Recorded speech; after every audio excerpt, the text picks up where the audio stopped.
parties. Chair will now make a ruling, but prior to that ruling, Chair would like to inquire very briefly from the councils.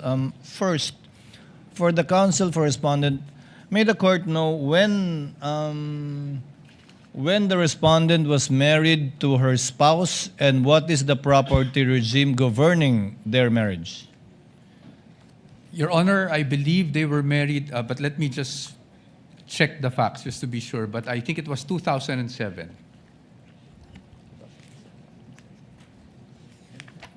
2007, Your Honor. Can I get back to you on the specific date for that? The date would not be necessary because 2007 would mean they would be covered under the family code. So may the Yes, Your Honor. chair ask, what is the property regime governing their marriage? As far as I know, there are no property regime arrangements or prenup. That's why, Your Honor, I would assume it would be the default property regime, which would be The absolute community of property. Thank you, counsel. Chair will now make its ruling. The impeachment court will now resolve the prosecution's renewed request for the issuance of subpoena ducis tecum dated July 6, 2026. You may seat, counsels. Directed to the concerned banking institutions and Anti-Money Laundering Council. The court begins with the standards governing the issuance of subpoena ducis tecum. These are set forth in Section 3, Rule 21 of the Rules of Court, which provides, among others, that in the case of a subpoena ducis tecum, it shall contain a reasonable description of the books, documents, or things demanded, which must appear to the court as prima facie relevant. Settled jurisprudence has affirmed and clarified these requirements in the 2021 case of Republic versus Sandigan Bayan, dated 2/15/21, where the Supreme Court stated, quote, "A subpoena ducis tecum may be issued if the tests of relevancy and definiteness are satisfied. The court must ensure that, number one, the books, documents, or other things requested must appear prima facie relevant to the issue, subject of the controversy, the test of relevancy. And number two, such books must be reasonably described by the parties to be readily identified, the test of definiteness." In the case of BSB Group, Inc. versus Go, GR number 168644, the court stated that evidence is relevant when it bears such a direct relation to the fact in issue as to induce a belief in its existence or non-existence, and when it relates to a collateral fact from which the existence or non-existence of the principal fact may logically be inferred.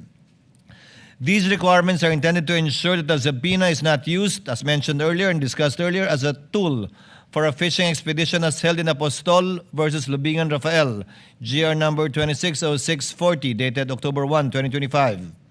We are also aware of the ruling of the Supreme Court in HC Libanao versus Philippine National Oil Company, GR number L13463, quote, "A general inquisitorial examination of all the books, papers, and documents of an adversary conducted with a view to ascertain whether something of value may or may not show up will not be enforced." However, after a careful examination of the records requested, the court finds that the requested documents meet the requirements set forth above. They are reasonably described, readily identifiable, prima facie relevant, and material to the allegations under Article 2. This is not the first time that bank records have been examined by an impeachment trial. During the impeachment trial of former Chief Justice Corona, the Senate, sitting as an impeachment court, granted the prosecution's request for the production of bank records. In granting that request, the court cited Section 2 of Republic Act No. 1405, which expressly recognizes cases of impeachment as an exception to the confidentiality of bank deposits and the rights to privacy of depositors. As to the requested period from 2007 to 2021, the defense's objection is overruled.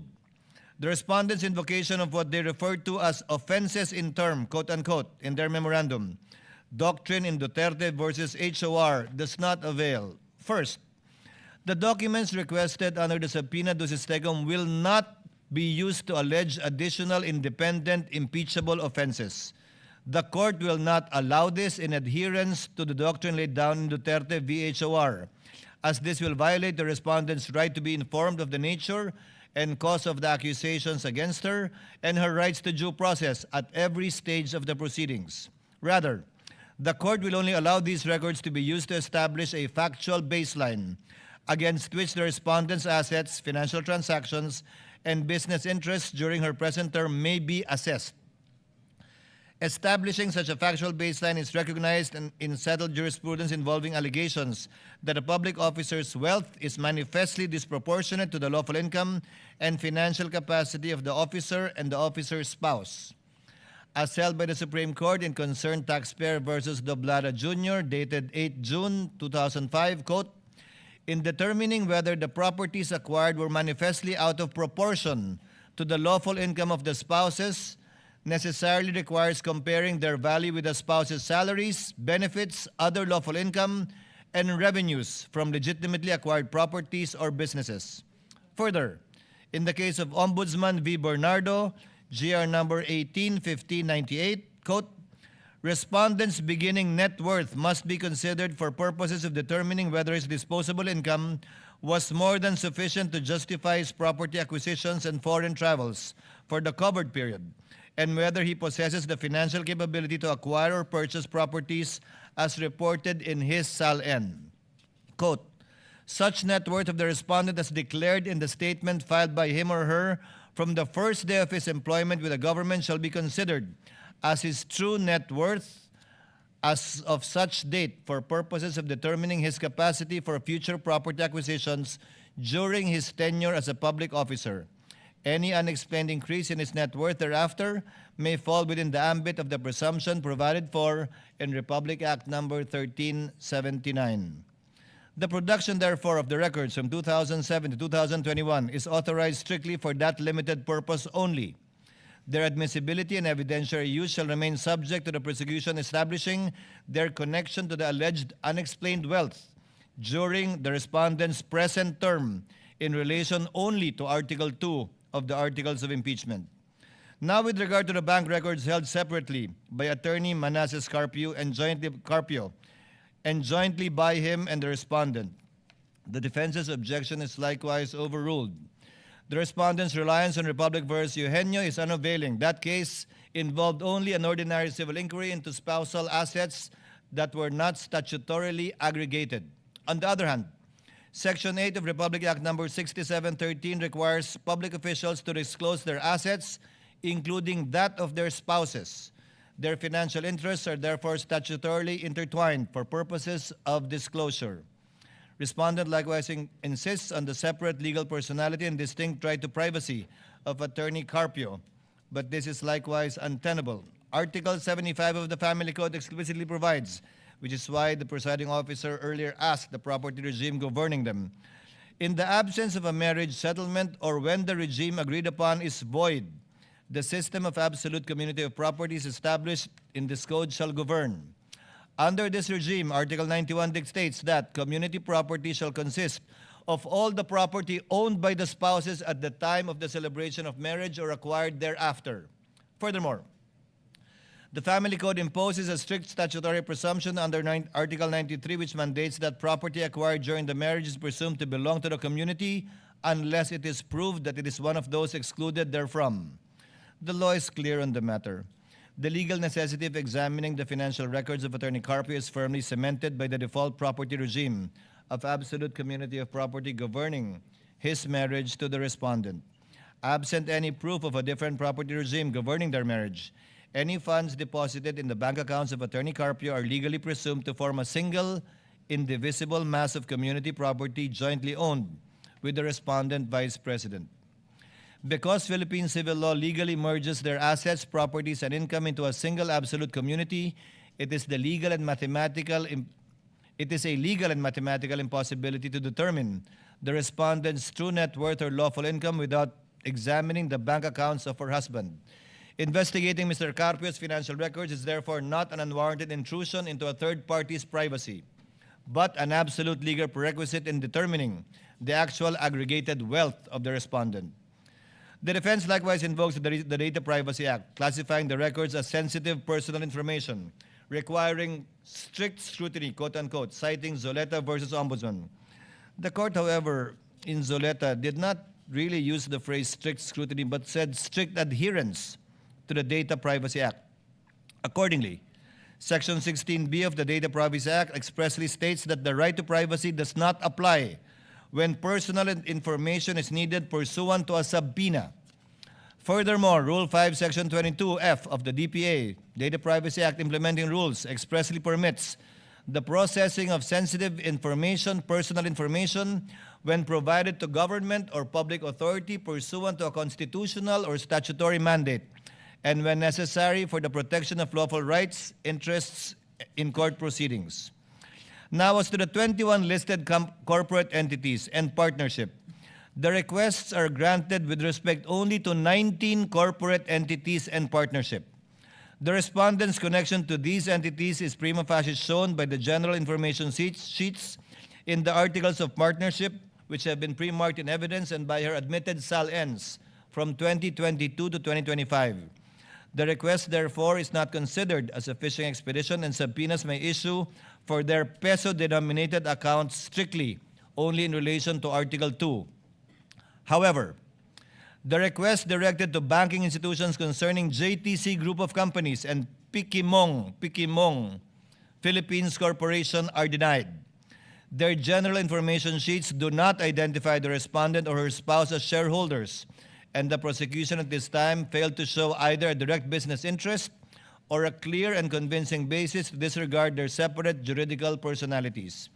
As held in Pantranco Employees Association v. NLRC, GR 170689, and Lanuza versus BF Corporation, GR number 174938, the corporate veil may not be pierced on mere suspicion or speculation. Misuse of the corporation as an alter ego, conduit, or instrument of fraud must be clearly established.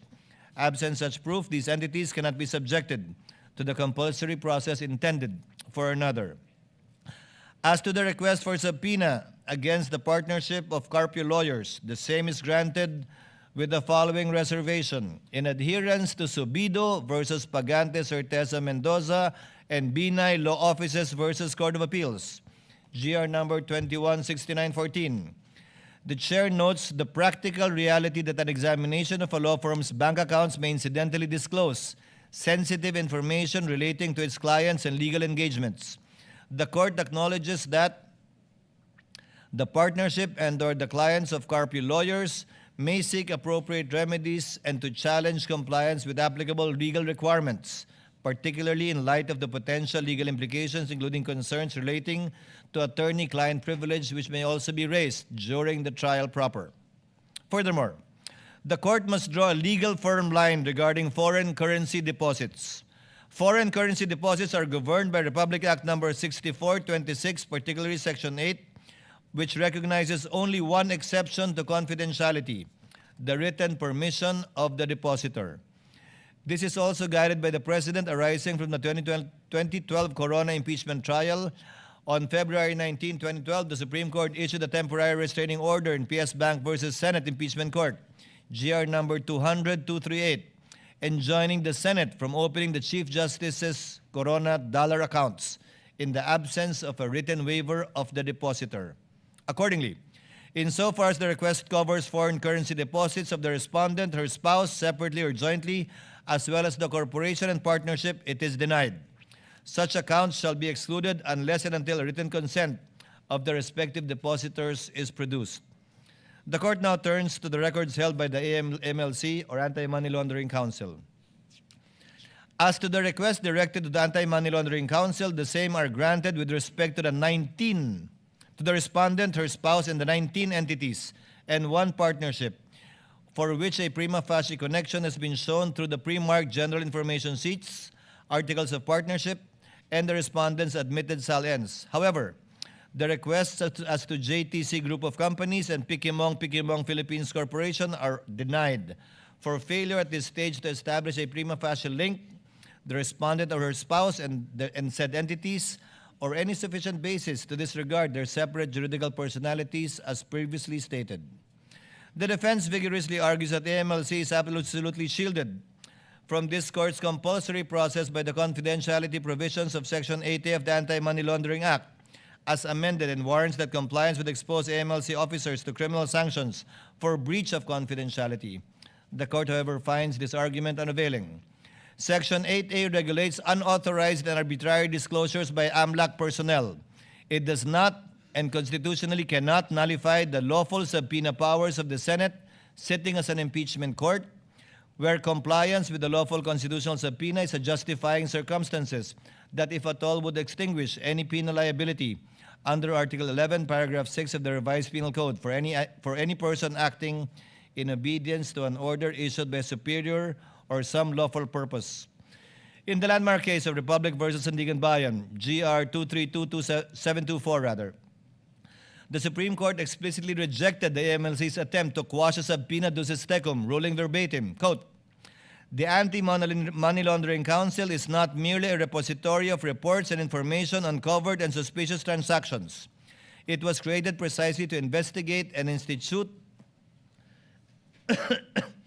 charges against those suspected to commit money laundering activities. The criminal prosecution of such activities would be unduly hampered if we were to prohibit it from disclosing such information. For the Anti-Money Laundering Council to refuse disclosing the information required of it would be to go against its very function under the law." Further, as held by the Supreme Court in Sabio versus Gordon, GR number 174340, by parity explained that statutory provisions on confidentiality and exemptions from inquiry cannot be invoked to deny access to information by Congress in aid of legislation. It is therefore the position of this court that if the Sandigan Bayan, pursuant to its subpoena powers, cannot be denied AMLC records as well as the legislature in aid of legislation, it most certainly cannot be denied to the Senate, sitting as an impeachment court. The defense also vehemently objects to the production of AMLC documents by pointing out to the agency's own printed footnotes, which restrict the reports for intelligence purposes only, quote unquote, and explicitly state they are not to be used as evidence in any formal proceedings. The court, however, overrules this objection. The admissibility and evidentiary weight of documents in an impeachment trial are determined by the Constitution, the rules of court, and the judgment of the impeachment court, not by unilateral disclaimers printed by an executive agency on its letterhead. An administrative footnote or internal intelligence sharing protocol cannot rise to the level of a constitutional or statutory exclusionary rule. While the AMLC's internal protocols are validly designed to prevent premature leaks during ongoing investigations, they cannot legally operate to tie the hands of the impeachment court once the documents are lawfully subpoenaed. Because the requested suspicious transaction reports and covered transaction reports satisfy the threshold of prima facie relevance in tracing the alleged accumulation of unexplained wealth under Article 2, they shall be produced. The defense further invokes the 5-year record retention period under the AMLA regulations. The 5-year period is a minimum mandatory retention requirement imposed on covered institutions. It is not an absolute prohibition against keeping or producing all the records. Accordingly, let AMLC invoke this limitation in its return, which this court shall take into account and inform the parties thereon accordingly, should they be unable to comply with the subpoena. As for the partnership of Carpio lawyers, Section 1 of Republic Act No. 10365, amending Section 3A7 of Republic Act No. 9160, treats as covered persons those, including lawyers, who manage client money or assets, manage bank savings and securities accounts, organize contributions for companies, or create, operate, or manage judicial persons or arrangements. Section 2C of AMLC Regulatory Issuance B No. 1, Series of 2018, adopted on May 10, 2018, and filed on June 13, 2018, expressly reiterates this activity-based rule. The court recognizes the statutory exception for lawyers acting as independent legal professionals, where the information concerns their clients or disclosure would compromise client confidences or the attorney-client relationship. Absent any showing, however, that the particular record sought contained such information or would compromise a protected confidence, the exception cannot be invoked merely because the entity concerned is a law partnership. It protects client confidences. It does not confer a blanket immunity upon every financial record bearing the law firm's name.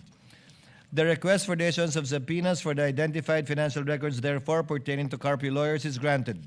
subject to the remedies in law and/or their legal right to assert a specific claim of privilege over a particular document at the proper time. No generalized blanket invocation of attorney-client privilege should exclude compliance at this time. Therefore, to summarize, the court rules as follows. The request for subpoenas directed to the concerned banking institutions covering the accounts of respondent, Attorney Manasseh Carpio, separately or jointly, the partnership of Carpio lawyers, and the 19 listed corporate entities is granted. The banks are ordered to submit to the clerk of court the documents on July 30, 2026 at 9 a.m. with the attendance of parties and counsels. The request insofar as it seeks the records pertaining to JTC Group of Companies and Pikimong Philippines Corporation is denied for failing to establish prima facie relevance. The subpoenas granted shall apply only to peso-denominated accounts relevant to Article 2. Foreign currency deposits are excluded absent the written consent of the respective depositors. The subpoena directed to the Anti-Money Laundering Council covering respondent Attorney Manasseh Carpio separately and jointly with the respondent, the partnership of Carpio and lawyers, and the 19 listed corporations and entities is granted. The request insofar as it seeks records pertaining to JTC Group of Companies and Pikimong Philippines Corporation is denied for failing to establish prima facie relevance.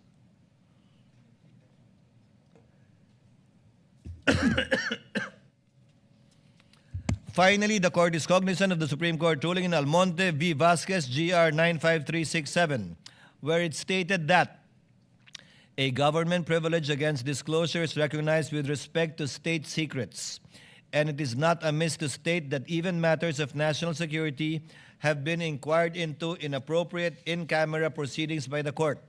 Therefore, the court ex abundante ad cautela or out of an abundance of caution hereby directs, in order to prevent the unwarranted exposure of sensitive AMLC methodologies and information, to submit the records strictly in camera to the presiding officer through the clerk of court first on July 30, 2026 at 9 a.m., who shall review these documents privately before turning them over to the parties as may be warranted. The parties are directed to be represented by counsel on the aforementioned time and date for the proper inspection, comparison, photocopying, and/or marking of these documents as the case may be. So ordered. Moving now on. BIR. The impeachment court will now resolve the prosecution's request for the issuance of subpoena dated July 6, 2026, directed to the Commission or Internal Revenue. At the outset, the presiding officer reiterates and adopts by reference the court's citation of applicable rules regarding the issuance of subpoena ducis tecum, which forms an integral part of this order. The foregoing standards are deemed reproduced and shall govern the court's disposition of the present subpoena requests. After examining the records sought, the court finds that the requested documents meet the requirements set forth. They are reasonably described, readily identifiable, and prima facie relevant and material to the allegations under Article 2. However, the court, similarly, requests insofar as it seeks the records of JTC Group of Companies, Philippines Inc., and Pikimong Philippines Corporation. The prosecution failed to establish a prima facie nexus between these entities to either the respondent or to her spouse. The records sought, therefore, do not at this time satisfy the requirement of prima facie relevance under Rule 21 of the Rules of Civil Procedure. The court also resolves the respondent's objection to the requested period from 2007 to 2021. They anchored their opposition on the Supreme Court's pronouncement in Duterte v. HOR that the basis of any charge must be for impeachable acts or omissions committed in relation to their office and during the current term of the impeachable officer. The argument, as stated earlier, fails because first, the documents requested under the subpoena ducis tecum will not be used to allege additional impeachable offenses. This court will not allow it. For the same reasons discussed in the court's earlier order, consistent with the same jurisprudence which are hereby adopted by reference, the court likewise holds that the requested records are sought to establish respondents' financial baseline and capacity only, not to inquire into or prosecute alleged impeachable acts occurring outside the present articles of impeachment. Accordingly, these records are required to establish a factual baseline against which the respondent's assets, financial transactions, and business interests during her present term may be assessed. We are also not without precedent. During the Corona impeachment trial, the SAL-Ns prior to his appointment as Chief Justice in 2010 were presented on the January 18, 2012 hearing of the court. Likewise, evidence and testimony concerning properties and transactions before his appointment as Associate Justice were presented before the court on March 13, 2012. Therefore, the production of records from 2007 to 2021 is therefore allowed and authorized strictly for purposes of establishing a comparative baseline only. They shall not be used as proof of another independent impeachable offense. Their admissibility and evidentiary use shall remain subject to the prosecution establishing their connection to the alleged unexplained wealth during the respondent's present term. The defense's invocation of the Race to the Privacy Act is likewise unavailing. As previously stated, Section 16B of that law expressly states that the right to privacy does not apply when personal information is needed pursuant to a subpoena. Furthermore, Rule 5, Section 22F of its implementing rules expressly permits the processing of sensitive personal information provided to government public authority pursuant to a constitutional or statutory mandate and when necessary for the protection of lawful rights and interests and court proceedings. The court is likewise unconvinced by respondents' argument that the issuance of the subpoena will usurp the authority of the BIR under Section 5 of the NIRC. This court is not determining the tax deficiencies or civil liabilities which remain within the province of the BIR.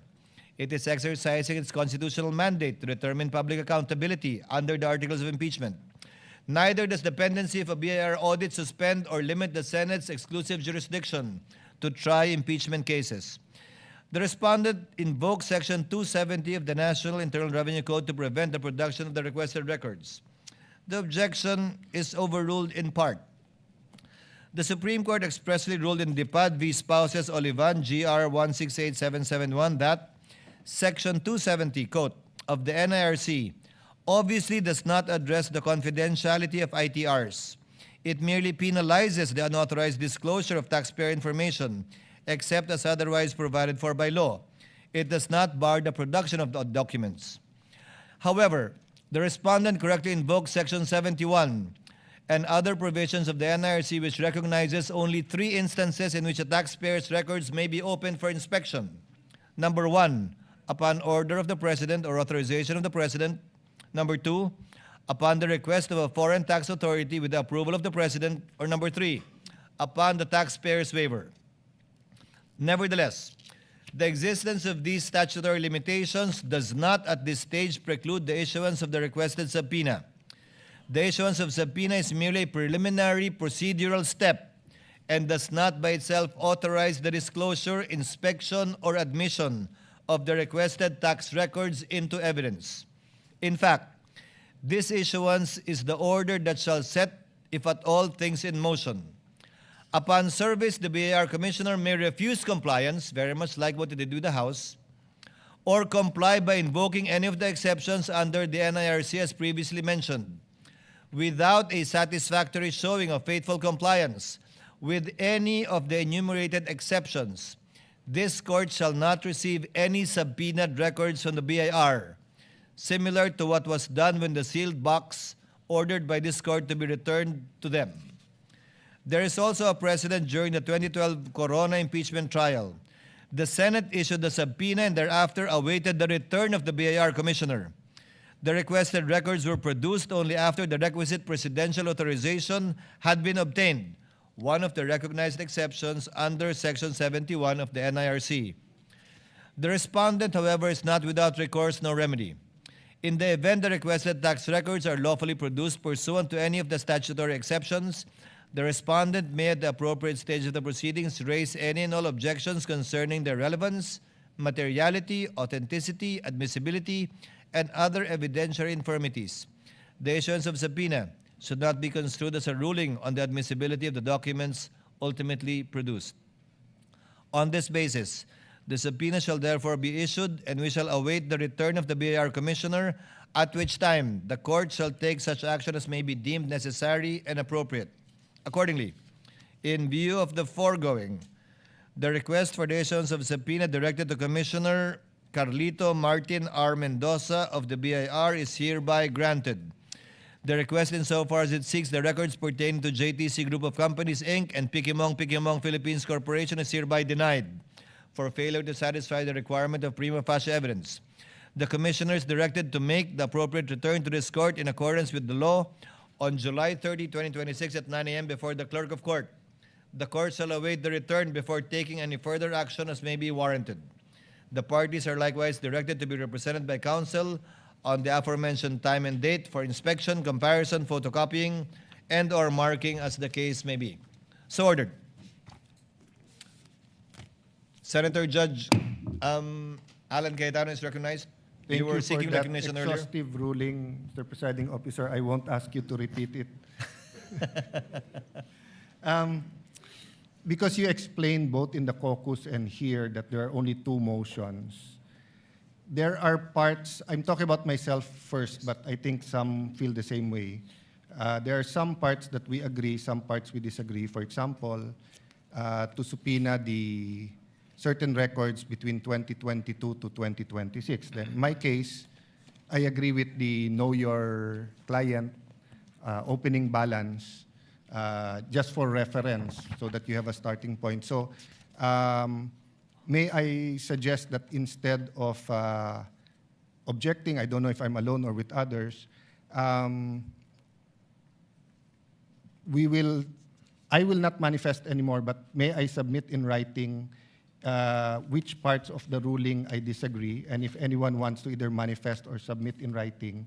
But I do have one question to the presiding officer. So you narrated everything. In the page 2 of the request for subpoena for 004,